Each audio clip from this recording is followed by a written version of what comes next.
বেরিয়ে আসুন, আরেকটা কাজ করতে পারছেন, বন্ধ আছে, ফ্যান বন্ধ করে আসুন। স্যার যেটা বন্ধ করে চেষ্টা করছি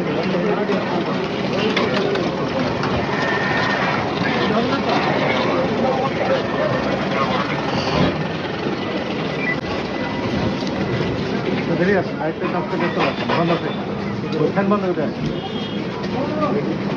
স্যার ফ্যান বন্ধ করে চলে আসুন। সিদ্ধান্ত কোট নামান যত বললে আবার বাড়িয়ে দেবো, যত বলবেন তত বাড়িয়ে দেবো। স্যার আমাকে তো ইনকাম কম দেখেন আপনার ইনকাম কত সেটা আমার হিসাব নিকাশ করে আমরা দণ্ড আরোপ করছি, অপরাধ লিখে দেন এদিক দিয়ে দেবো বাড়িয়ে দিয়েছি। এই আপনি কথা বলেন না স্যার, স্যারে যা বলবো এটাই করবো, কথা বলেন না, স্যারে এই বলতেছে স্যার আমরা ইনকাম